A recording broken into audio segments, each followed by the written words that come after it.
and gentlemen. First of all, there are two exits from this building, one there and one there. Second, I'd like you to join me in the Pledge of Allegiance.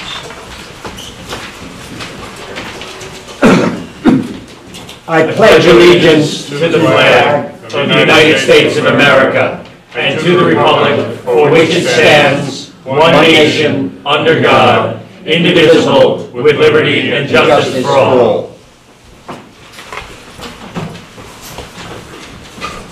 First item tonight is... Oh, hi. I'm sorry, John. That's okay, I'm waiting.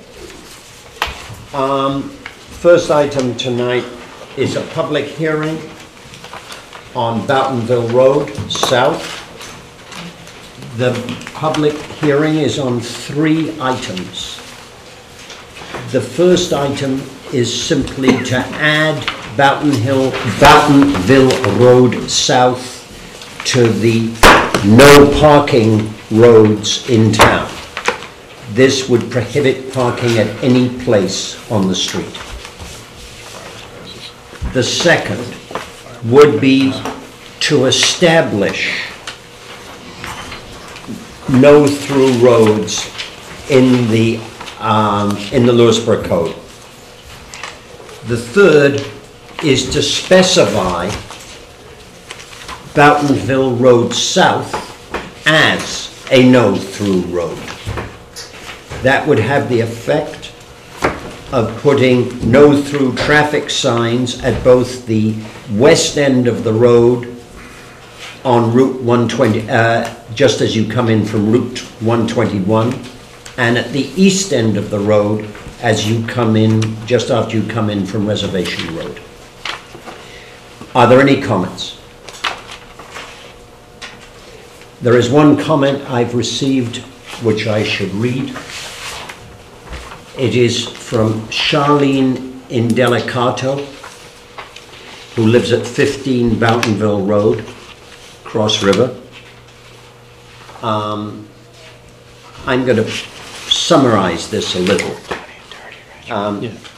Although I cannot be present for the public hearing tonight on the proposed local law amending chapter, what I've just described, I was very happy when my neighbor, Mr. Don Whitman, took the initiative to present the town with a petition stating the problems with the increased traffic, increased speed, and parking on Boughtonville Road South, creating safety issues for the homeowners on the road.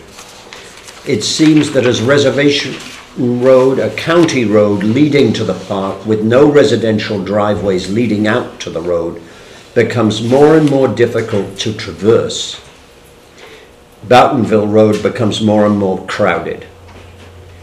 I was not particularly hopeful that we on this petition would be heard. Complaints have been made before and ignored. I am pleasantly surprised, however, that you have so quickly responded and would like to recommend the supervisor and council for entertaining this change to our town law. I would like to be recorded as a supporting voice for the above stated amendments. Any comments from the audience? In that case, I would like... I'd like to make a motion to close the public hearing. Discussion. All in favor? Aye. I'd like to make a motion to enact these 3 local laws. Do I have a second? Second. Discussion. Everything's clear, Jen? There's no... Yeah, I'm Jen, have worked hard on this one. I know. Discussion. All in favor? Aye. Aye. Good. Hopefully that helps.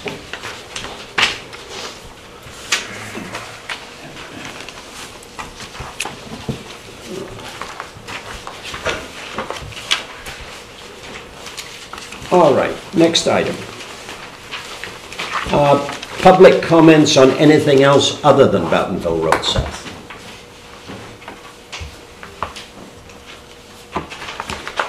There being no public comments, I am going to move to communications.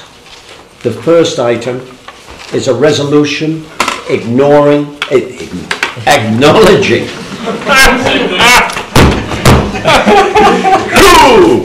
Joseph Simoncini's service to the town and retirement from public service. Come on up.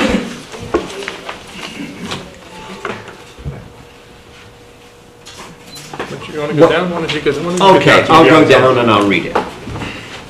Down there. Face the camera so everybody knows who you are. Oh, nobody knows that. Actually, you on that side, if that's where the camera is. All right, whereas Joseph D. Simoncini has served his community and the county of Westchester for 37 years, beginning in 1974, so contributing his expertise and time to benefit the public.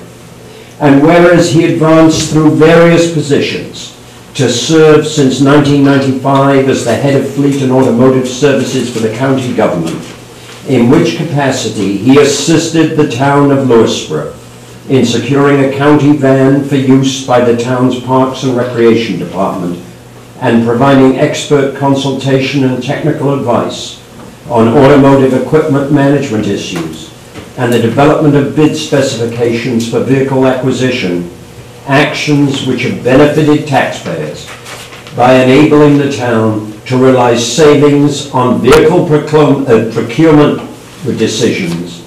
And whereas he has been a volunteer firefighter with the Goldens Bridge Fire Department since 1993, serving as the department's engineer from 1998 through 2006, and was elected commissioner of the Goldens Bridge Fire District in 2005, and continues to serve in that capacity, where his efforts have been focused upon procurement policies, practices, and acquisition, driver training, and the delivery of a unique leadership development training program for departmental personnel. And whereas these contributions are deserving of public notice now, therefore be it resolved that the town board of the town of Lewisboro, in recognition of the outstanding service of this citizen of the town of Lewisboro, does hereby offer thanks of its populace to Joseph D. Simoncini, and be it further resolved that a copy of this resolution be spread upon the minutes of this June 25th, 2012 Town Board meeting for future generations to see, and that a copy of this resolution be presented to Joseph D. Simoncini.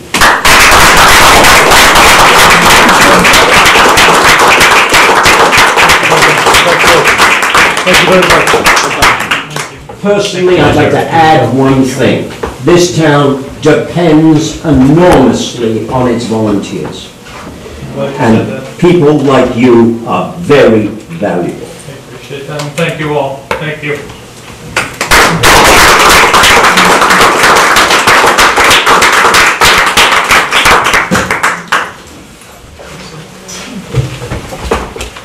I just wanted to add also, Joe, I tell you, you really exemplify what it means to be a public servant. You really did an outstanding job with the county. We owe you so much, all the departments, health especially, for everything you've done to help us out.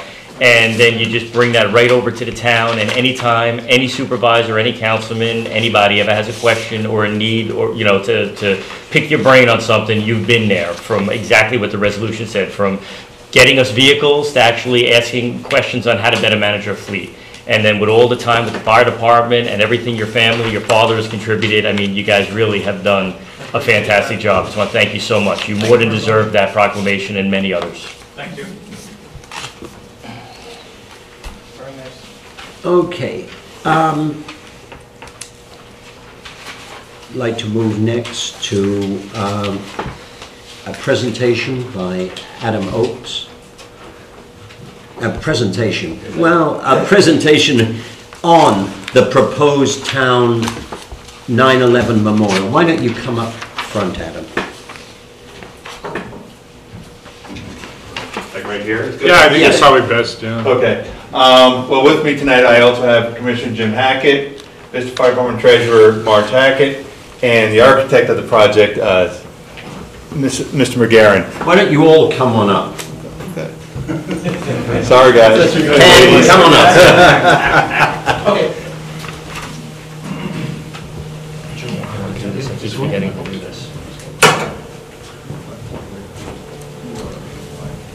She's trying to get out the door. I see that.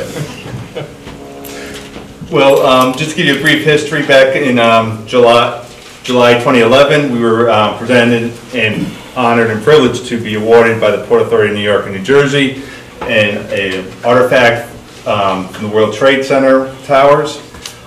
From there on, since we've been working on trying to design and develop a memorial. We've selected the site, which will be located behind the Vista Fire Department at 377 Smith Ridge Road. We've also, thanks to Mr. McGarren, have adopted a design for the memorial. And right now, if I'm not mistaken, please correct me, we're in the midst of collecting donations to fund the project. And hopefully we'll be breaking ground for the memorial sometime in or before September 11th of this year. Great. I think this is something very much worthy of everybody's support in the town. I would urge donations, and from what I can see of your design, Ken, it's outstanding. Thank you. Where exactly is it going to be? It's actually behind the firehouse, to the left of the pond. We have a rain garden and we have a pond, and it's going to be located between those two areas. There'll be a walkway that's going to be going down off of our back, new walkway meandering down to the memorial.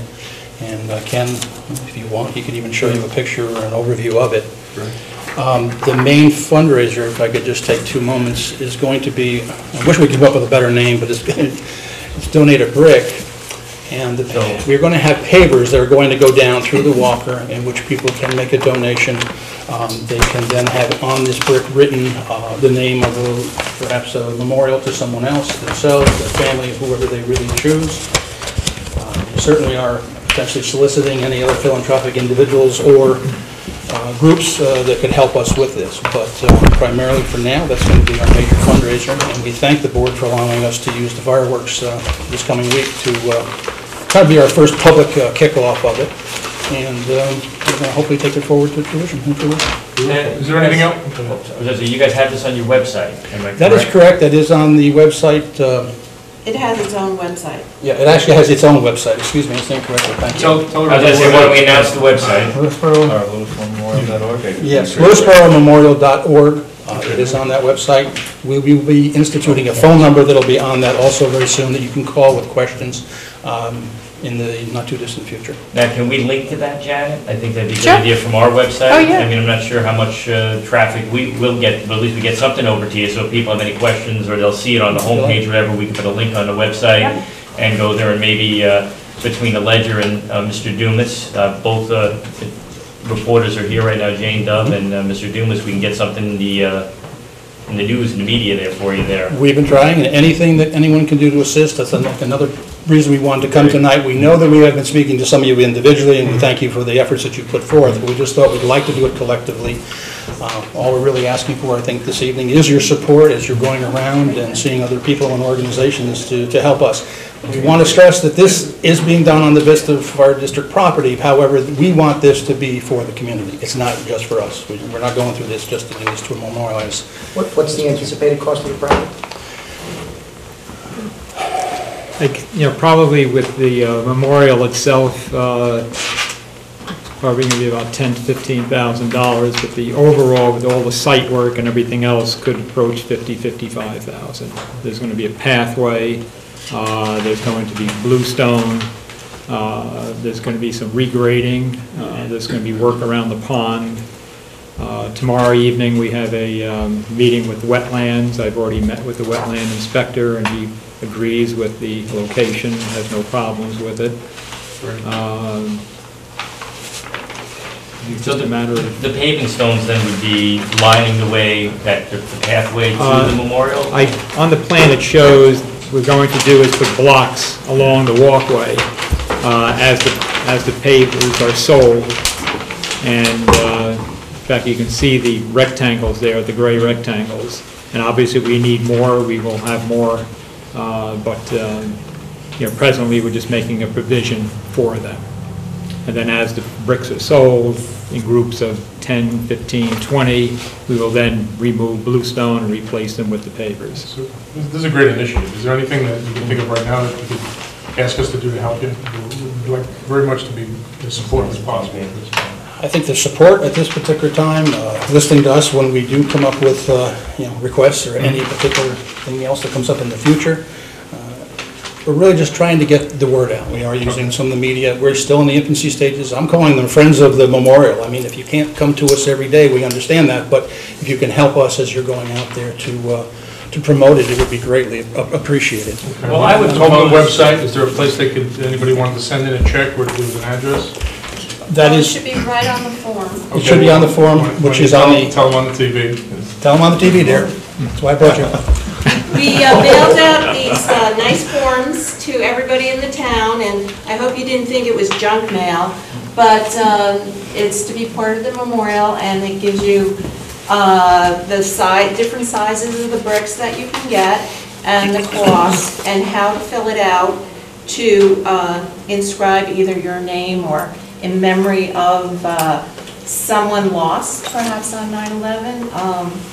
And there's and you mail it to, you make the checks to the 9/11 Memorial at Vista and mail to the 9/11 Memorial at Vista, 377 Smith Ridge Road, South Salem, New York, 10590. Okay, and they can get this, the brochure here, they can get it on the website, so they can fill it That's out at correct. home and send it in? That's correct, and we are mailing them, and we hope this will be starting at the fireworks, that we will also be doing some of the other, public events throughout the town. Can I make a suggestion? Absolutely. Sure. That if they're available, if you were to give me 3 dozen, I will ensure that they are split between the Goldens Bridge Park and Rec Department, this desk right here, and the desk over at Cross River. Certainly. That'd be great. Fantastic. We'll have them tomorrow. And just in addition to the memorial, we're also been in contact with representatives from the Pentagon and the Park Service in Pennsylvania to see if they can accommodate certain items to come to the memorial too. Great. And in addition, we also, with the permission of the family, a former resident, Corporal James Jakowski, who was killed in Beirut back in 1983, his memorial has been run over a few times and so forth. So with the permission of the family, we were going to relocate to this site as well. Oh, great, fantastic. Well, I would make a motion to show the support of the Lewisboro Town Board for the 9/11 Memorial at Vista. Second. Discussion? All in favor? Aye. Aye. We're used to saying aye. I was Nice job, lucky guys. enough to be in your place last week. You let us host our sustainability committee Oh, yes. over there, and the guys actually gave us a tour and took us outside and showed us the spot. And I was surprised at how sort of quiet and contemplative that area really is, and they emphasized how they would like it to sort of integrate into a Vista's sort of community feeling. And of course, I threw in right away, we got to get, crosswalks and things so people can walk safely Oh, around. sure. And they jumped right on that, so. The walkway coming Yeah. down will be ADA compliant, and Yeah. absolutely. Great. That's fantastic. Thank you. Thank you so much for your time. Appreciate it. Thank you and your Thank you. support. I would like to read a letter of commendation.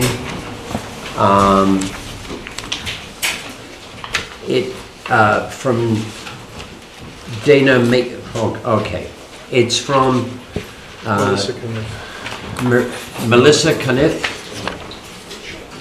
and it was addressed to Dana Maitland, but it's really to highlight the work of Nicole Stone, Kyle Peterson, and Bill Ackerman. I've been meaning to write to you since the winter, You and your staff were so kind and accommodating to John throughout the basketball season. We both really appreciate everything you did, from draft pick night to accessibility to gyms. You made our winter fun and exciting and helped to distract us all from the daily grind of ALS. John's team, coached by the wonderful Paul Sutera, were the season champs in their age group and had an undefeated season. All the best, Melissa. I know at times it seems we spend an awful lot of time on ADA compliance, but there are benefits. Absolutely. My son Terrence was on John's team and won the championship, and I think they had a fantastic season, and John did a great job with Paul coaching them, and the access to the gyms is not a small thing. It was quite an endeavor to get them out there and get them into the gym and everything else, and it's great to be able to do it, and John has a very great deep font of knowledge as a coach, so it's good to have him do it. All right, I'd like to move on to the consent agenda. Approval of the minutes for June 4th, 2012. Thanks a lot. And June 11th, 2012. I'd like to move their approval. Second. Discussion. All in favor? Aye. All right. Unfinished business.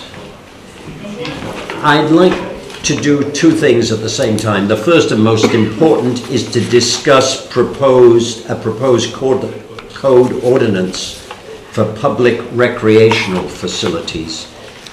But as part of that, I would like to reschedule the public hearing, which we had previously scheduled for July 2nd, and move it to July 9th. I'll take a vote on the rescheduling, if I may. I propose moving it from January 2nd to January 9th. Do I have a second? July 9th. Second. All in favor? Aye. Great. All right, let's now go to the important thing, which is the code ordinance itself. So the June 25th one is the one we should be looking at. Yes. The one that Frank had sent Yeah, around. that's the one I sent around today. Did you get, I know it's short notice, but did you get it? You did? All right. I'll give you You one. didn't get it? Well, yeah, it's the depositions all day. I changed a couple of things, took out a couple of things, you know, obviously gonna have to look at it, but,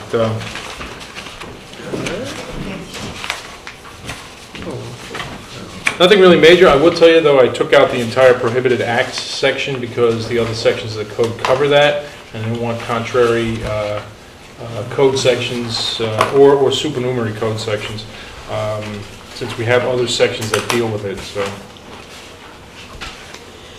Not married to any of the changes, really. I put them in, I think it did better along the lines of what we wanted. I added the major section on decorum, although that's supposed to be in my copy, it's section D. Here in what I received today, it says 1, but decorum should be section D. I added basically that persons using or sponsored for use at or otherwise attending the town recreation facility will comport themselves with posted rules, regulations, and authorized directions of the Parks and Recreation Department employees having management of said recreation facilities. And no persons using or sponsored for use at the town recreation facilities may interrupt the use or quiet enjoyment and/or license to utilize a facility in the manner intended of that facility by any other licensed person or person properly authorized to use a facility. And then I put in the action clause, which basically says any person violating the appropriate use or interfering with the licensed use or not paying attention to the Parks and Rec Department employees can be ejected from the park. Or the town recreation facilities, as I phrased it here. I'd like, if you're not going to do it, Frank, I'd like to call attention to 3 significant changes. Whatever you want. Since your last We're draft. talking about. First, we've excluded all mention of reserves, which I'm not again, quite Well, honest. that was your change. You wanted, Yes. you wanted preserves out, so Yeah, I okay. didn't fight you on it, so. Okay, but but it's worthwhile mentioning Okay. in case there are people who disagree with that. Second, you've excluded renters of properties from this. And third, you've excluded partners who are not spouses, official spouses. I haven't excluded them. They weren't included in the original draft. Oh, sorry. Maybe it's the first time I've noticed that, but. Well, it says immediate family residing with the resident. I have a more broad reading of that. All right, People do. fine. But if you want to include significant others, and I have no No, I think the problem with Parks that. and Rec has Domestic the partners, same no broad reading. issue. I think that's why we had it like that. I don't remember. There's no issue there. Okay, I'll Yeah. drop that then. Yeah. As a comment. What do you think about renters? Because personally, if I rent my property to somebody, I'd like them to have, and I want to get a reasonable price for it. Where's the verification? That's the issue. A renter, a town taxpayer is verified by the tax rolls. A renter household, I rent. And you come and say, I want my, A rent check? Rent check or a lease, copy Or a of a lease. Need a or, signed lease? yeah, well, maybe. I mean. Maybe a lease. I mean, that's about as good as you're gonna get, is a lease. Or even a utility bill. I mean, these are the same kind of things that the school district would use to verify residents. It's not. If you have a fully executed lease as well as identification. And a I mean, utility that's- bill. Yeah, I mean, that's the best you can do. I'm not sure what we actually do right now. I mean, as far as verification, I know Dana is on her way. Do you I thought we had some kind of list that's, they utilized. But Well, we have a- we apparently have a there's some non- weakness in it, which is why we're changing the rules. No, we have a non-resident list. That's different. That's for Right. non-residents can be on a waiting list and they can only purchase a family pass to the pool. Right. As far as that's all they can do. If you are a resident of Lewisboro, and at this point in time, it is as long as you show valid ID, driver's license, and a utility bill, things like that, then you could either go for a pass as a resident pass or go for a resident day pass and things like that. The problem we're having at the pool is people showing improper IDs or Right. IDs that are not actually resident IDs. They may be school district. Now, Right. school Which is district. not the same thing. Yeah, they're not. They have to buy something different. They actually can't just go in on a day pass. So we're having a lot of different issues there. I think the whole key there is whether or not we want to go with a park pass, not for anything other than the pool, but where you get a pass for the pool. So all of that, especially if we go with the renter definition, all of that gets settled at Parks and Rec, where you go to the Parks and Rec office, I'm a renter, I'm a resident, whatever it may be. Okay, fine, what are you going to do? Are you going to just come on a daily basis? Then for $10, you got to buy this ID card so you can show it at the pool and you don't have to show anything else. You know you've been checked out here at the Parks and Rec office. Or do you want to buy a pass that costs this, whatever it might be, and kind of escalate it from there? Let's not pass go before do we want tenants included? And if so, why? I mean, I thought the process was, the thought process was to include taxpayers because they pay taxes to support the facilities. I mean, tenants could be tenants in a McMansion with kids and paying, plenty of money indirectly. I mean, it'd be kind of cruel, I think, to say, okay, Different issue. you're not an owner. Cruel is a different issue, but do we want to include taxpayers or do we want to include people other than taxpayers? I think the issue becomes, and I don't know the answer to it, I'm asking it, but do we bolster the prospect of the rentability of homes in our town, which presumably would then benefit taxpayers by allowing for this pass? Number one, I don't know what percentage of our town has rentable units, but number two is, I'm not sure how much of the pool would be a draw, but I don't have the answer to this question. Well, That's the way it benefits the taxpayers. John, I'm just going to jump in for a second since I see Dana came in the room. As far as if you rent right now in town, if you're a renter, how does Parks and Rec deal with a renter and verification and things like that for being able to participate in programs, get a pool pass, whatever it might be? They have to show two forms of, like, proof that they're living in the house, utility bills, but we do allow them resident status for renting in town. How many of those would you say we have? How many types of permits? Do we have a lot, or is it a? Yes. Because there's a lot of cottages on people's properties that people are renting. No, I agree, I'm just a trying lot to of get it. accessory apartments and houses, whether legal or not legal, that people are in. There, I don't think it's over 100, but it's definitely a good number. I mean, our driver for getting this stuff cleaned up, I think was more the sort of people coming in, you know, real serious transients. Right. And I doubt that our renters have been the source of the greatest Not part at all. of that. So if that was the driver, then I would personally. It sounds like they're there illegally to begin with. Under the existing code, you're saying a permit, right, with proper proof of residency. And all these condos, there's a lot of renters in these condos. But you don't think it's more than 100 to 200 people who then access The the best person port? to ask is Joanne Fossey. Yeah, that's true. Because she's got the tax roll, and where the tax bill goes is really who's a town resident. Co-op apartment. Well, yeah, but so many of those go to the mortgage holder. Correct. So that, I in think- fact, I would guess that considerably, I'd be surprised if a third of the people in town wrote their own check for taxes. Most of the mortgage companies or banks do it, but. Yes, mortgage companies do and as banks well. do it, that's what I'm saying. All right, so how about this? So, okay, so, first sentence, tax-paying householders of the town of Lewisboro, tenants of taxpayers producing valid proof acceptable to Parks and Rec Department of lease through the permitted term.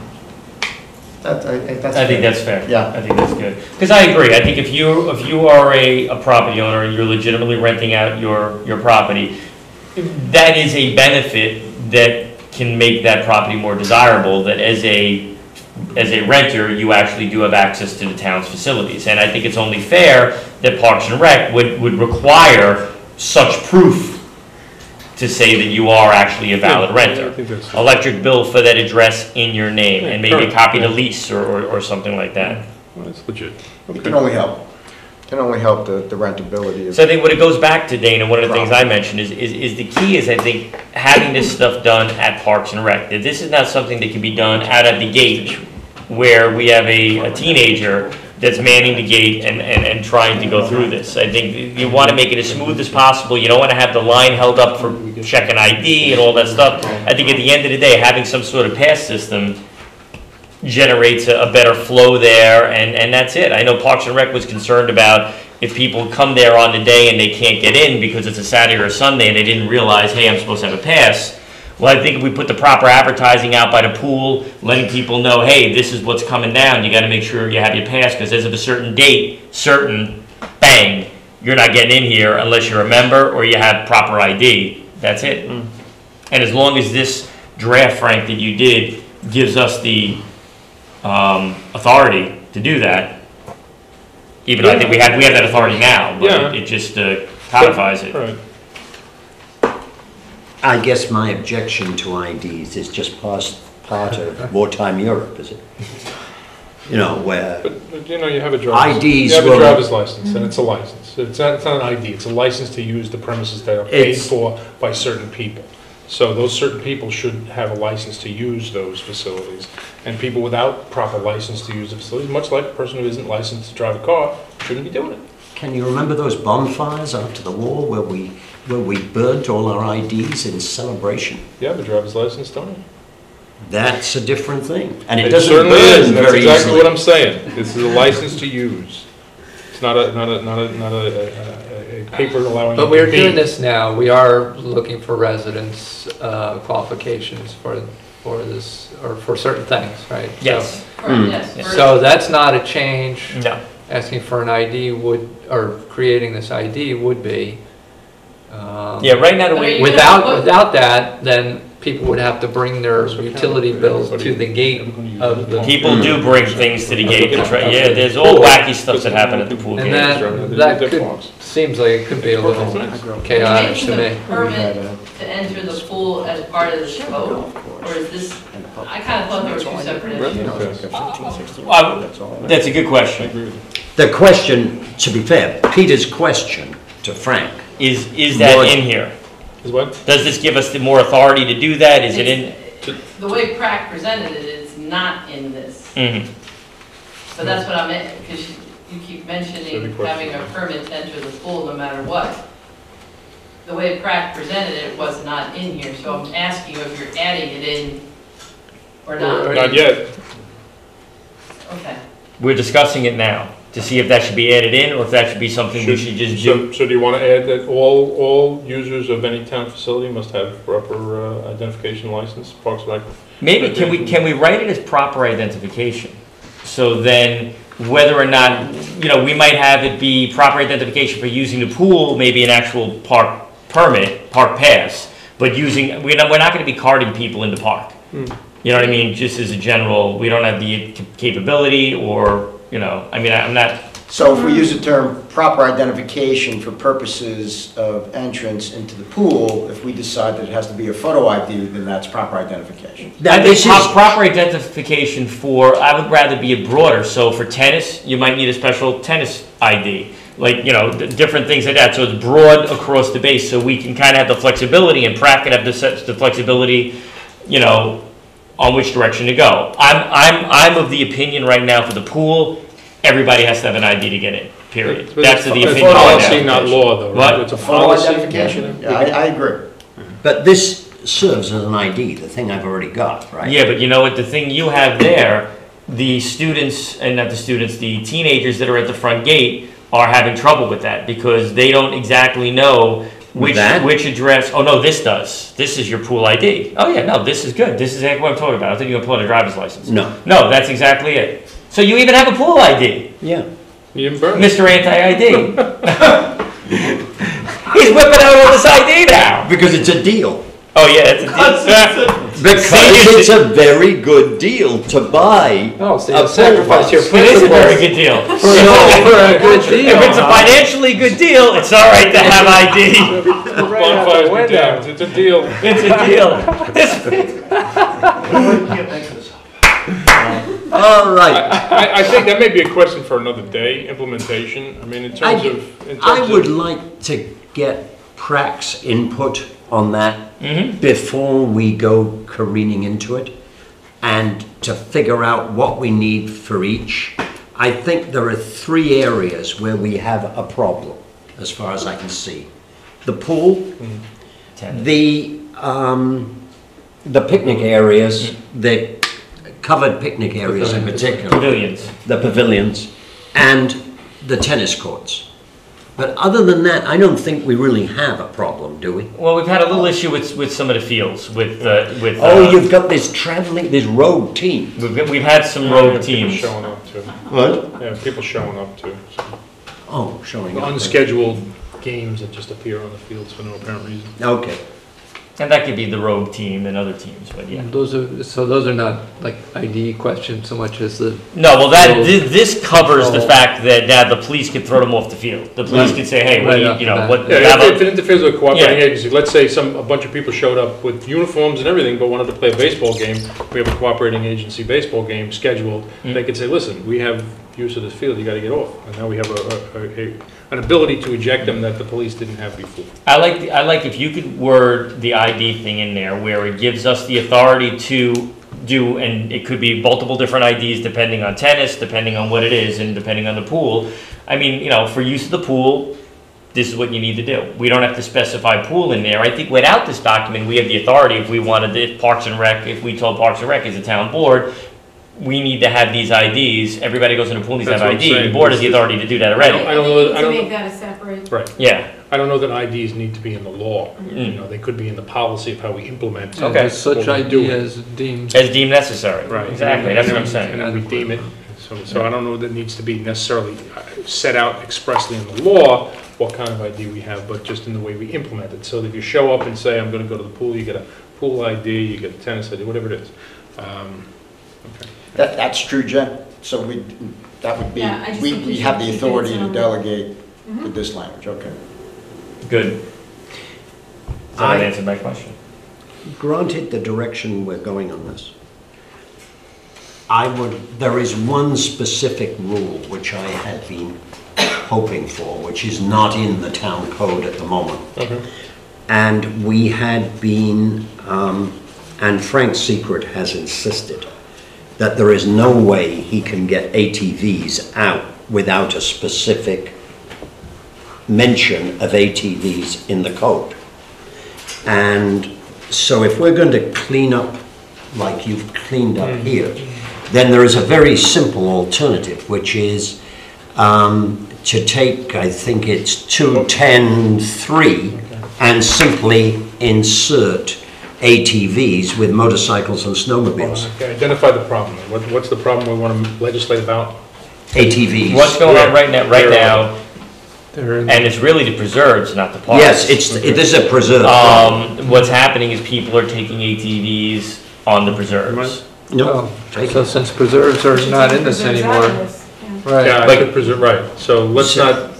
And what I'm saying is, I'm trying to make it, you know. all right, complete that, and then I'll come back to this. All right. Well, where do you want to put this? Do you want to put this in? I think we should. No, I want to put it in vehicles off-road. Okay. Chapter 210 of the town code. I'd like to refer Section to that, 3. but I think we should refer to that chapter in this for the regular parks too. If we're not, why don't we have But this that is covered? for all town property. Well, yeah, but all right, for all town property, period. Yes. No, yeah? Okay. Yeah. I haven't looked, all right. Okay, this is all town property. What if you owned a property? Let's not make it all. Well, Oh, in the that- Well, town-owned property. Town-owned property. Town-owned property. All right, so the problem is ATVs and what? Off-road bikes and that sort of business? They are mainly in Leon Levy. Uh-huh. They, But you're talking about gas-operated? yes, Okay. they have been in the past in Brownell, but now they are having problems getting in. There have been some signs of them, I gather, Dana, in the town park. Town Park and Onitru, we've had problems with ATVs, correct. Okay. In the back of Onitru, coming off of Trybrook and up at the top of Town Park, probably about 10 years ago, they got down into the playground area, and when I tried to stop them, he tried to run me over. But we've had problems with ATVs in both parks too. So do we want to put it in here, or just put it in No. the main town? Just let's change the law here. But let me That's just, a simpler way devil's of- advocate here, are there other motorized vehicles that are allowed? Ours, Ours, well, town Well, owned, we have gators. So I'm just saying, you know. We have and- ATVs, that's what, I don't want to make a rule. Yeah. Right, We break well, it, so. right, I'm just saying, we make it more generic than Non-town ATV. owned, operated, or sponsored. I mean, you might want to. would Peter, that what be section are unauthorized? you, He's talking about 210.3, it's it's vehicle, it's part of off-road VTF. vehicles. I think it's part of VTF. ETF, vehicles off-road. Is Yeah. that the same as Vehicles ETF? off-road. No. Vehicles, traffic, Okay. It's, VTL. we're in a VTF. different section. Oh, okay. Oh, good, I'll work on that, but I don't know. It's a separate, It's a separate Separate issue, animal, and it's yeah. something which I think Jen can take. Would you not want to have it in this? no, well, I'm- not if, I mean, It's you. if we cover it It generically doesn't enough that matter it's to me. all town properties, trying to then establish you I don't need it. You know what I mean? I agree, but I like things in their own box. you know, Well, I'm focus. saying that this is a pretty good box. Got it, fair enough, got it, but. But usually we'd you say refer to put it that in box. here, You know what I mean? Yeah, I got you, I Reference- just don't like to look all around the book all the time, I like everything to be in one place. Yeah, neither do I, but, you know, you What's your- usually what's your- reference back to, It has to be clean. Yeah, I know, Right. so my You fear is. don't want any ambiguity, and That's you my want fear. to, You you want to start make jumping- sure that all the subsections are relevant to. well, that's why usually you wind up Whatever having those vehicles. referrals, as per section 231.b, ATVs are not permitted in the park. But I mean, aren't there other things that go on in Yes. town properties and, Sorry. you could reference all those? And that's the only Right. concern, is that by virtue of Right. not mentioning it, You're allowing then it. by implication, they include. The others That's are the only not, concern are I have. not, yeah.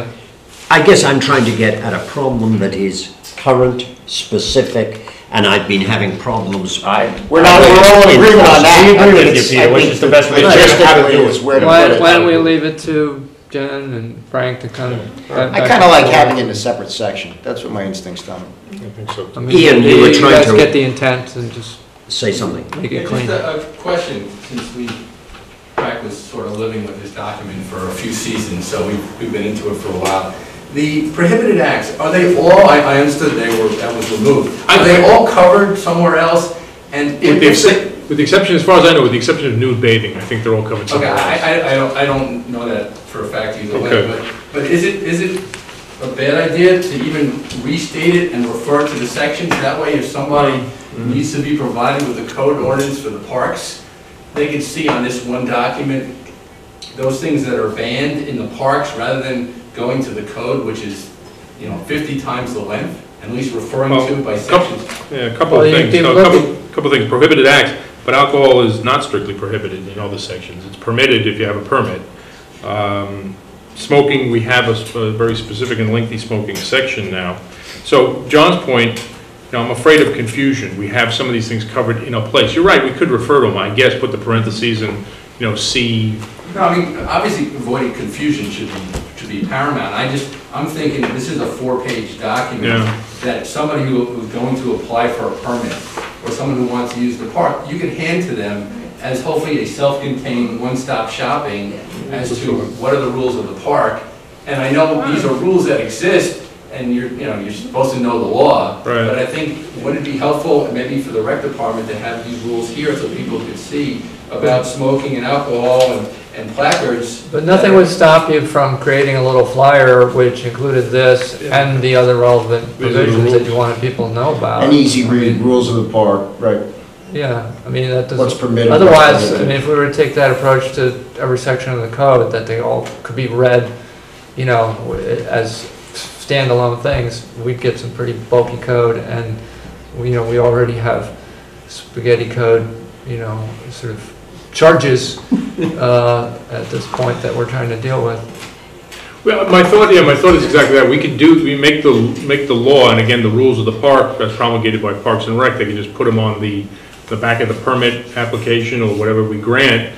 These are the rules, and this is what you can and can't do in there. Can extract We do have a from the new code. sign ordinance too, which is a little different than And it the could be sign written ordinance. in plain everyday English with, not to stop them from doing it. I like the idea of having a prohibited acts rider, statement, separate thing, whatever we're saying, but I think it needs to be there one way or the other. So if we're gonna pass the code the way it is presented here, and move forward with it, I agree with what Ian and Parks and Rec had thought, is to have that on there. I think you need to have that, and I think we can put ATVs on that too. It's just something that, this is what's, here you go. Here's the code, but here's the breakdown right here. These are all prohibited acts. Alcohol, yes, you can have alcohol only under permit. ATVs, no. Camping, permit, blah, blah, blah, right down the whole thing. Yeah, the problem again is what happens when any of the two sections conflict. Not necessarily today, but a year and a half from now when something changes. We have sections conflict and somebody says, I can do that, it says so in section 2347. And somebody says, well, it doesn't say that. Well, that's why I think you need the brochure, then you can hand it out, what you can do and what you can't do in a park. Yeah, but the brochure will never take precedence over the law. Well, no, the brochure explains the law, that's what we're saying. Yeah, so you can do that without necessarily bringing all this stuff into this particular You could section just of code. parent the sections. Right. Right. Our new can't smoking do this ordinance, we could parentheses, just, no paragraph, smoking, whatever. and then see. I'm not against putting that in there either, 212, that's your 6. typical, just like the I- state sanitary code refers to, when you're looking at the beach code, it refers to the pool code refers to the beach code, our sanitary code refers to all those other, everything in, part 6.1, part 6.2, all of that. Well, I'm so. saying, say what it is, smoking is prohibited, Yeah, and put and then the- just reference the yeah. code section and parents. And I can carry forward on the brochure that goes out, every season, that could be on the website. It's just there in one place, whether you include it on page 2 or on none of these pages, just so it's, anyone who's using the park, whether submitting an application for a permit, who sees the brochure, comes to the park, it's just there in one spot. And I think we're agreeing with you, the import of condensing the rules of the park and disseminating it to the applicants, critical. However it's done. Right, I fully agree with you. They're on notice, and hopefully they abide. Yes. Any other comments? We did, I'm sorry, specifically to the alcoholic beverages, Mm-hmm. we did want to keep this in if we could. You can get a permit, obviously, for alcoholic beverages in Right. specific parts of the park, but we wanted to make it very clear that it's never permitted at playgrounds, it's never permitted at pool, it's never permitted at, like, the baseball fields. Mhm. So wherever children are gathering, you cannot have a permit there. None of the sports fields. Kind of like, Soccer or kind whatever. of almost like the way the smoking code is. But just to draw it out, so if you're at the pavilion at Onatru, it's right near the playground, no, you're not allowed to like wander over there and have drinks. It's specific to that area. I like that. So even if you have a permit, your permit for use of the pavilion, and you could serve alcohol, it's got to be up to a certain point rather than having someone wandering around in the playground or other areas with an alcoholic beverage. What's the scope of the permit? Within the confines of the pavilion. Yeah, what about softball? We don't allow drinking down the field. You don't? Sorry. People can't drink in beer. I don't know if that's a good thing. It's not permitted. Okay. But it's done, so, you know, you Yeah. don't make silly laws. It's done. Not down during the game. No, not during the game. No. It's in the parking lot. But, right, but it's not down at the field during a game. No. I've never seen that happen. No. But it's, But we've had problems at Little League games where parents are tailgating that's ridiculous. up on the top Yes. of Town Park while watching their kids' games. No, that's not acceptable. All right. So how do you think we look? I think we're looking pretty good. I think that what we've got here is Frank has got pretty near I think so. to enunciating a code. I think so. I think that there are maybe some specifics we want. I think what we need to do is to look at that. And I'm going to ask you two, if you would, Frank, Sure. to look at that with the specific prohibitions which we're concerned about in mind and make sure that those really do stand. Yeah. And I mean, at the same time, do we want to open up the vehicle and traffic law and schedule a public hearing for the same night so that we can pass the two? It's really a pretty simple thing to do that with the ATVs. Adding the ATV to that Oh, section. yeah. Yeah, do the ATV, do both. I don't know, I didn't even look at it yet, so I have no idea. No, I mean, it's- What's included, what's not included. there is a section of the town code specifically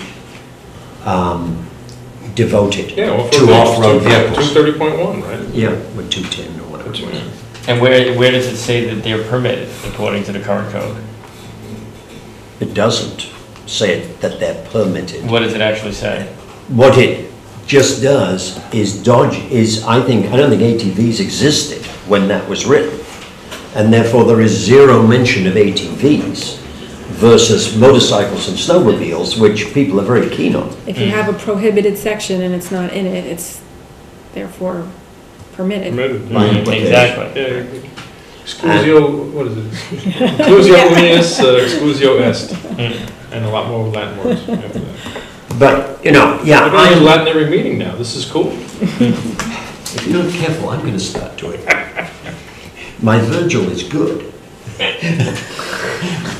That should be handy. Yes, in another life.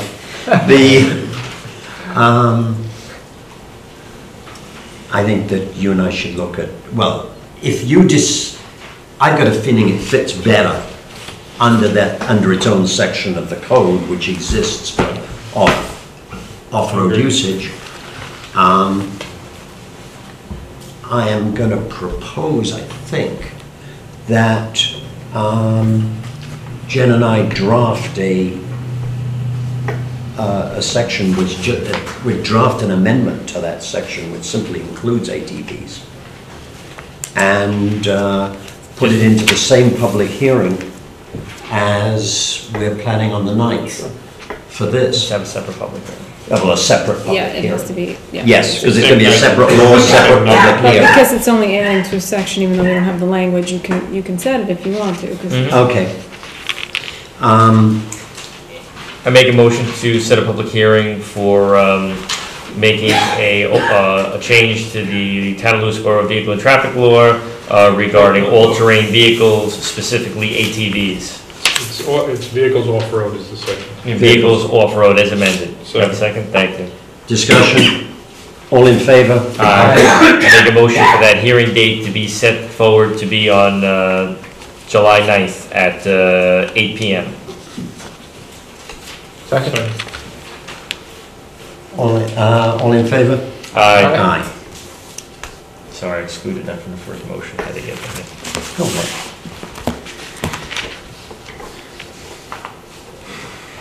Okay, shall we move on? Sure. Any other comments from Parks and Rec? Well, we are meeting this week, so if we, and since the rest of the council hasn't seen the changes, if we can, after our meeting on Thursday, if we have any other input, can we submit it in the interim? And there is a point to a public meeting, to a public hearing. It is to hear from the public. Okay, so we will certainly speak about it on Thursday. If there's anything else to add, we'll contact you in advance of that. Fantastic. Good. Thank you all for coming tonight. Very much. It's always fun.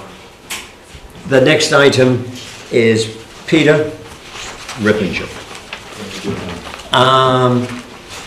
Is a simple request to transfer highway department funds between budget lines. This is essentially completely in line with the report he gave the board some weeks ago. He's proposing increasing the vehicle equipment repair line by $30,000. We are probably going to have to increase it by another 20 later on. The entire 50 was predicted when he last talked to the board. Trees. We're increasing it by 10,000. If we have bad storms, we may well need another 5 in that line before we're through. OSHA and overtime, he didn't forecast when he was last before us. However, I gather he needs it. Is that a fair comment? Well, the OSHA requirements changed. All the vests now are orange. They all have a different standard, so that's why that went up. We had to purchase all those according to Pesci and OSHA, so that was an unforgettable. As far as the overtime goes, it's very small, minute. It's if they got called out at night, they've only had twice they've been called out. That was that line that was removed for the middle of the night going out. So, and I don't think we're going to be using much of that. But again, Mother Nature. I'd like to It's been very controlled. What's been going on with the tree work? We're under that. We're probably at about 6 right now, 7 taking down the last of the real threatening ones that have come down. We're not advocating taking down trees, okay? Only those that have a difficulty. So some of this is beyond any deficit that we're currently in and a little bit anticipatory. This was, this is not going to reflect on any loss to the town. This was a line that was removed. It's just there for the security to be able to, if you have to go out, I don't have to call. Yeah, I'm just saying, you like, say you haven't spent it all yet, this would No, this would give you a budget to do those things. No, we have not spent it. It's not. It's a request to reinstate the line. It's a request to move money into the line that's there. Well, the tree line didn't happen. Correct, and that's what I asked for to begin with, for emergencies only. And what's the total amount on that, Peter? I think I requested 10 up there, did I not, Peter? You requested 10 and warned us. Originally, I requested 15. I'm trying to walk away from the 15 and deal with that. He requested 10 and warned us that if the weather gets bad, or we had bad weather incidents, then it may... We're very lucky and we're not pushing that. So just note that to the extent any of this does represent sort of systemic deficits that were built into our budget, we need to pay attention to that for the upcoming budget cycle and not you know, Well, this document from. This funds, you're funding this through what, Pete? You're funding this through additional monies found from... Or savings that we discussed in March. This would be the areas that would possibly we would need it. And Leo's not here tonight, but we wrote it all out and explained it at that time. And we were really good with salt. That Yes. was key. And what about the monies we brought in from the auction? Well, I was predicated $20,000 in my budget. We paid that deficit with $3,000 to spare. Okay, And I good. still have not answered Frank's question about whether the additional 3,000 belongs in Section the, 133 of the state in the law, highway. law, it's highway money. Goes to the highway fund. There's a He certain had a logic. question over there. I can give you that, section 133 of the town highway law, and I checked it with the association of local towns and villages when I was up in Cornell this year. If highway sells equipment out of highway funds, it goes back to highway equipment line, not the general fund. It does sound 133 is relatively logical, because not I want to maintain an incentive for him Just writing something down and missed. to go out and I sell can send you that, old Jerry, but it's equipment. 133, okay. I think the board's question was, I guess, because it was tax money to begin with, you would think it would go into general fund possibly. Right, but the tax structure being broken down in this case between highway taxes and general taxes, and that's the way they extrapolate with their equipment, put it in. Yes, it ends up in the same pile sooner or later, but it's just put back, because I was budgeted for a deficit or for an income of 20, so. There's no, there's no political spin on it, it's just a matter of whether it's legal to Which do it or not proper- do it. That's all I want is an opinion of council, is whether or not, you know, what form we accept it in, that's all. Right. Or what fund we accept it to. And the 30,000 repairs, where's that going? And ran the repair line. Anything, Well, right now, we're maxed up on the repairs on the equipment, because the original budget was predicated for 110, as we know, and it was cut to 50. Certainly weren't gonna come through this. That goes back in that line to continue repairing, because we had to stop for a while. how are we doing with the back truck? Pound Ridge is hoped to start on it this week. Only reason they've been held up, they have to rebuild their pool park, their bathhouse. So everybody's been rebuilding the bathhouse. What happened at the bathhouse? The roof came down. Oh, Jesus. So every hand was on deck, so it held up other projects while they got that open for the, Understandable. I mean, that's what they said to me, so they were tied up. We hope to deliver it tomorrow so they can We were start. lucky we got that other shade structure. Remember the one that we authorized through the insurance and the hurricane and the whole thing? Because of the unbelievable sun and heat we had the other day. That was a welcome addition that was back up in there. So it wasn't as bad as the whole bathhouse collapsing, but that thing blowing away wasn't a good thing. I'm not aware of that happening. All of these monies that Peter is talking about, So I make a motion to authorize the Okay. transfers as presented in a memo from Peter Rippinger to the town board and supervisor dated June 14, 2012, as outlined from his D lines. seconded, I'll second it. discussion, all in favor? Aye. Aye. You're welcome. The next item on the agenda I'm really looking for input on. It is from the City of Yonkers and the Town of Greenburgh, Paul Feiner and Mike Spahn. They are planning to reassess their towns, or their city and their town. And they're asking if we wish to participate. At the moment, for us to say yes costs us nothing, but just keeps our name in the process. At some stage, though, it obviously would cost us plenty.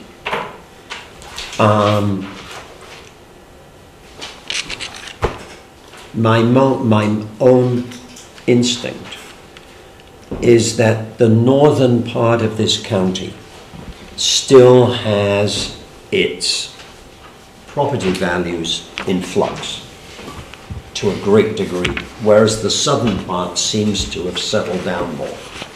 And whereas it may make sense to reassess at the southern half of the county, I'm not sure it makes sense in the northern part of the county at this stage. What's the obligation, if any, of participating and incurring the cost if we were to say yes? As yet, none. And what's the Ultimately, it's advantage? going to cost us Yeah. Big bucks. $60,000. But this stage is it's an RFI that they're sending out to firms to try and sort of get their. Do we want to be part of the RFI or not? Once upon a time, we were exploring this, and somebody came with a presentation, a couple of years ago, Pete, I thought it was. They came with a presentation about what it would cost to reassess the town. They found some dissonance between the more recent people moving to town and people from further in the past, which is obvious. However, I don't, the cost benefit, I mean, their estimate, I thought, was over $600,000 just to conduct the study, right? Yeah. For the town, The which question is is, a lot. what is the cost benefit going to be? I mean, if you We have to reval, recommend, so. there's a few different schools of thought. They're thinking if you did a reval, at the end of the day, you're going to see this gain. This gain. On the other hand, you may not see the gain. What you may see is a gain in one area and a loss in another area, because it's a reval. So where you're looking at maybe these lake homes that are undervalued, you may have many other houses in town that are overvalued. And I think probably, if you really look at it because of the way the real estate market is right now, you may have a plethora of houses that are overvalued at this time that people just aren't taking the time and energy either to go in and file a grievance or go get themselves an appraisal and then try to go in and get their property taxes changed.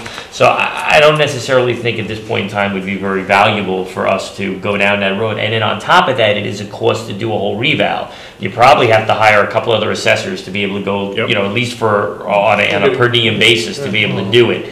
What I'm a little bit more skeptical about joining with Yonkers and Greenberg. Just in general, Yonkers and Greenberg generally wouldn't want anything to do with us anyway, so I don't shoot, there's something that benefits them for us being involved, and I don't feel comfortable with that. I think they're looking for an economy of scale. But Yeah, an economy of scale, and I don't think our residents really want to get involved with an economy of scale with Yonkers, at this point in time. So I don't think it's a good move. Do we know what relation this has to the cap? None? Is this an exclusion? They threw the cap in there. Did you read that? I read something about the cap. But the cap sounds to me like a kitchen sink argument. Yeah, throw everything. It's right in the first paragraph. So I remember in other reading words, if just at its simplest level, if this cost $600,000 and the reval was a wash, which if it's perfectly done, that's theoretically sort of what it should be, I would think, because the whole purpose is to give people their, the most fair and perfect valuation. So supposing it was a wash and you had that extra $600,000, that pushes you over the cap. Can you? They're saying because of the cap, you want to do this. Yeah, so that you could find revenues another way. Right. That's their argument. They're saying, look, because of the tax cap, let's nail the residents that haven't been nailed yet by finding out who's undervalued and who's overvalued, but at the end of the day, you're going to make money because they're not undervalued. Suppose you do that, and you find an extra $1 million of revenue. That revenue is excluded from the tax cap? It's not a tax cap, it's Right. revenue. It's It's revenue. a rebound. That doesn't count. It's not that you're raising taxes. That we're not passing a tax increase. That's just it's just new revenue. That's passive. That's passive revenue that you didn't know that you've now become active. I can tell you, I'm 95% sure the county of Dutchess did this a few years ago, and it was a disaster. One company did the entire county, and I think the same company did all of Putnam also. No way were houses individually properly evaluated. I live in Dutchess, so I can tell you. You get a letter, it just said your taxes, well, that's how I know what happened in Dutchess, but I'm pretty sure they also did Putnam. Saying you may want to talk to some legislators up there. But what happened was, everyone fought it because we're in a terrible economy, so nobody wanted to hear that they went up without any other justification. And there were so many flooded phone calls to start the grievances that they basically just sent a letter saying, if you disagree with this, call this 800 number. When you call the 800 number, it literally just took your information by automation, and then you got another letter a month later that your assessment was back down again. All arbitrary, no basis for anything. But that's in its implementation, so that clearly that wasn't implemented effectively. I think there are two layers of analysis. One is the cost-benefit analysis, clearly. But the second is what I think we all perceive to be the statewide inequities of how properties are valued statewide. This is not a problem particular to Greenberg or Yonkers. It's a statewide problem. It's a problem that without question needs to be addressed, because first and foremost our taxpayers need to be treated fairly as do statewide taxpayers. I think it's a timing issue though for Lewisboro, and that is that the cost is enormous. We don't really know what the benefit is going to be until the evaluation is done, and I would be opposed to becoming part of this consortium at this juncture, with a recognition that there are significant inequities statewide, and our town is no exception. Yeah, I mean, that's the other thing, John, that's a good point. If you just do a reval of your town now, you're doing a reval on the basis that are current on how to value property. So that's a statewide problem. Exactly. So it's more of a statewide problem, but to join with Yonkers and Greenberg right now for Northern Town to do that, I mean, I would agree if we got this from Lee Roberts over in Bedford, and she said, you know what, Bedford, North Salem, Lewisboro, Pound Ridge, Somers, let's all together kind of take a look. That would be something that would maybe be worth exploring. But at this point in time, especially once again in this market, I don't see it being something that would benefit the taxpayers in our town at all. Enough. I move that we There's one table this portion I'd like request to raise on this letter. One of the big motivations for doing this is to reduce our certiorari proceedings and grieving. Mm-hmm. They're already down, right? Yes. So. But I've also had a pretty long conversation with, I'm pretty sure, Harrison rather than Mamaroneck, because I think it's Harrison which has just done this. Yes, it is Harrison. You're right to smile. And the number of us of our certiorari and grievances went way through the roof as a result of the reval, which is exactly the reason that they had not done it. They were trying to get rid of these. Sorry. No, I think what everybody's experience is what the board is basically saying across the board. None of us sound like we want to jump and do it. No.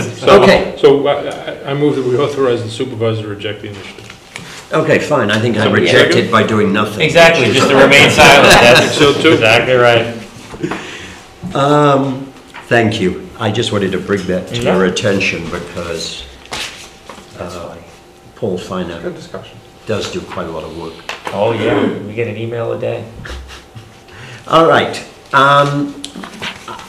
The next thing is we need to renew our Universe maintenance agreement for the assessors software. It's a budgeted item, am I correct? It's a budgeted item, and it is a continuation of our current I make a motion to renew the 2012 Univar's maintenance renewal at a cost not to exceed $5,600. Second. Discussion. All in favor? Aye. No. I didn't have to authorize him to sign this, do I? Oh. Doesn't have your name on it. Doesn't look good. Well, I have to, somebody has to sign it. They've got to, haven't they got this wrong? You want me to authorize him to have it? I make a motion to authorize the supervisor to sign the 2012 Univar's maintenance renewal at a cost not to exceed $5,600 as authorized from July 1st, 2012 through June 30th, 2013. Second. Discussion, all in favor? Aye. Thanks for reminding me on that. Next one. Lise Robertson, our assessor, would like our permission to attend the assessor's seminar. Classes start July 16th, end July 20. Cost of course is $450, and we're looking at $550. It's only one night? Oh, wait a second. Unless it's more than one night. It's going to be more than that. It's $850. 3 nights? Yeah, 3 nights at 90. No, 4 nights. So it's figured another $400. Yeah, but basically the cost of the course is $450 plus expenses, I guess. Did we budget for it? at a Ramada. She says it is. says Yeah, it's in we her budget budgeted line. some figure, I don't know if we budgeted 850, I know we budgeted something for it. We may have though, She put in the request. yeah. Yes. She says in the request that says she it's has in it her in the budget. 2012 budget. Oh, I have this in my turn, yeah. Yeah. Why are we non-members? Is it, how much does it cost for us to be a member of the New York State Assessment Association? You passed the budget, tell me. I don't know. I would You didn't say bring it's actually 450. We could look it up. It's cheaper for members of the New York State. I'm just wondering, I mean, you know, I something to ask think that. about in the future. I mean, if I recall this figure, I don't know if we budgeted for the hotel, that's the only thing. I'll lend my camping gear. Yeah. It's even cheaper if you're a member of the IAO. yeah, whatever that That's what, is. yeah, that's what, yeah. Independent Assessor's Office? Oh, look at you. Ithaca Assessors. Maybe. Yeah, maybe. You're right. I make a motion to Hold authorize. on, we can actually check. The town clerk has produced the budget for 2012. She gave You're me here. mine. Great, yep, it's A Yep, 1355. A1355.46. We can just find where that is. Now, do expenses come under the same column as courses? Not true. It 13, what is it? 1355. No laughing in the gallery. 55.46. It's not Oh, there we allowed. go, education. Not unless I know the Yeah, joke. okay, so that's fine. I mean, And we're at, especially if I'm the brunt of it. That doesn't- What's the one 1800. hanging out? Yeah, We budgeted 1,800? yeah, Yeah, why are you 1728. on it? Everybody, final, yeah, there's plenty of money in there, 1728. I make a motion to authorize Thank you, Lisa John. Robertson, assessor, John. Ever to, prepared town take clerk, thank you the- so much. take the assessor seminar July 16th through July 20th at a cost not to exceed $1,000. Second. Discussion? All in favor? Aye. Next item. The Golden Apple Bicycle Tour on Sunday, September 2nd, is seeking our permission to use our roads and to stop and have a rest stop at the Lewisboro Town Hall. They usually come up with a insurance certificate, did they do that this time? They usually produce one. We've allowed them every year in the past, but like I said, they usually, I have a question. This letter is dated June 30th, 2011 to Kathy Corey. yeah. So is the This is not the current one. Sunday, September 2nd? is. Is it? It is? She dated it wrong, Oh. she Oh, she dated it wrong, so it should be. printed it wrong, I emailed her and informed her. Okay, just want to make sure that it's a. Kathy's first name wrong. But yeah, they usually show up with usually a $1 million policy where a holder on. You are absolutely correct. Right. So Let I, me get back to Contingent them and on- ask I them for make a insurance. motion to authorize the Golden Apple Bicycle Tour on Sunday, September 2nd, 2012, to have the rest stop at the Lewisboro Town Hall and the Golders Bridge Metro North parking lot, as well as they've done in the past, contingent upon proper submittal of their insurance policy and review by council. Second. Discussion? All in favor? Aye.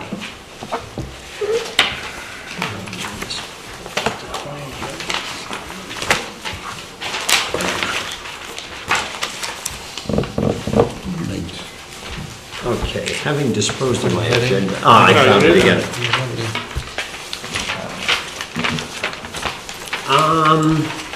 Approval of claims. There is one additional claim which is not included in, oh, you've got it. Okay. 985? Okay, 31326. Yeah.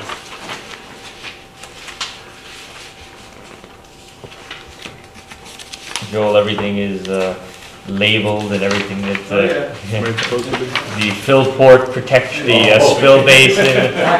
Please, I don't want to get a phone call about any of that. If you, Oh, we're ready. oh, they'll come out and yeah, it's terrible. That one probably got more discussion than any other because he brought it in separately. So everybody got to look at it. Oh, yeah.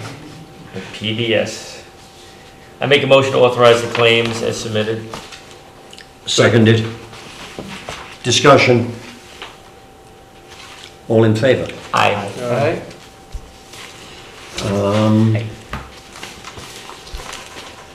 Polling of the board. John?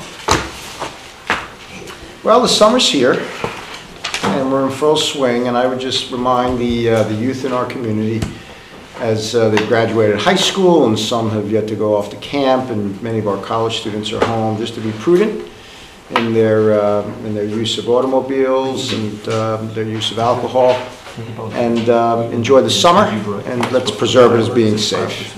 That's all. Thank you. Dan? Went up to Montgomery, New York, outside of the Stewart Airport for a meeting of the Regional Economic Planning Initiative Transportation Subcommittee. I was there on behalf of NWIAC, and it's just the beginning of a process, and so just let you know, I'm participating in that and trying to craft something that will eventually yield a scope that is potentially fundable under all these multi-million-dollar economic stimulus that's in the pipeline. But it's not, it's early in the stage, so I'm not exactly sure how that's going to all crystallize. But. Frank? Nothing for the group. Okay, a couple of things. I think when, have we changed with this broadcast, Joel? When will this be actually viewed? Will this be viewed prior to this weekend or not at this point? I think it's on by the weekend, like Thursday, Friday. If it's on by the weekend, I just want to remind everybody, as the supervisor pointed out to me, that this Saturday, June 30th, is our Lewisboro Town Fireworks Celebration. It's going to be a great day, full of different events, actually starting off at 11 a.m. with the first ever Republican-Democrat softball game to raise money for the Lewisboro Volunteer Ambulance Corps. So if you want to come out and get a good laugh to see some of us playing softball, might be really a good time. I think there's going to be some hot dogs and stuff. I think Frank is working on the Franks. We got a lot of things cooking. Dana has been working really hard with her staff to get things ready for the fireworks, so it's going to be an exciting day. I think, do we have the dunk tank again or not? I'll be in the dunk tank again, apparently. We're going to have the bands are going to be there. It's going to be a lot of fun. So just want to remind everybody, and we've got some great sponsors that are sponsoring the event. So make sure you get a circular and a flyer so you know. And we're going to be selling fireworks shirts that day also. And if you haven't gotten it, you could always make sure you go to the Parks and Rec and take care of that. Just want to congratulate Dana and her staff on all the hard work that they've been doing for the fireworks and especially for children's camp and the pool. The pool has been open and it's been looking beautiful. The water's been crystal clear. There's been a lot of activity going on out there, and I know that the Parks and Rec department has been working really hard because camp is going to start right after this weekend on July 2nd. Is going to be the first day of children's camp in the town. So those are some exciting things going around in town, and the supervisor and I want to make one other announcement that there'll be more to come. But we got some exciting news actually just today that it looks like the town of Lewisboro, in conjunction with the town of Lewisboro School District, is going to be getting a grant that we're going to be for a full-time police officer. So it looks like the details are to follow, but thanks to Senator Greg Ball, who I've been working with very closely over the last, actually I started over a year ago working with Senator Ball to put this in for the town to get it's a grant called a bullet grant. And we're very excited about it. There's more to come, but before the Senate session ended, it did get passed. So we've got to work with Dr. Kreitzer from our town of Lewisboro County School District, and the town of Lewisboro, who will be the agency actually hiring the officer. So it's a great intermunicipal agreement, and we should hopefully have another full-time officer from this program. So more to come. Can't really give all the, we'll do a press conference on this when we can make a formal announcement, Jane. But a little snippet that this is what's going on. We wanted to give you a taste of it, but we really can't say too much more right now. Can you give the amount? $80,000. I'd like to congratulate Peter, who's done the overwhelming majority of the work on this, and to thank you. I'd also like to point out that in a different way, Leo, our comptroller, made a contribution in the last week. Anytime you can get to borrow money at 0.75%, it isn't all bad. And it's like getting that pass for the pool. Pete likes a deal, we know that. And I'd like to congratulate him on getting it. With that said and done, I'd like to announce that But those are not new borrowings for... No, these are not new borrowings, sorry. Rebandings. This is taking a ban which had expired and reborrowing to cover it, or part of it, the part we haven't paid.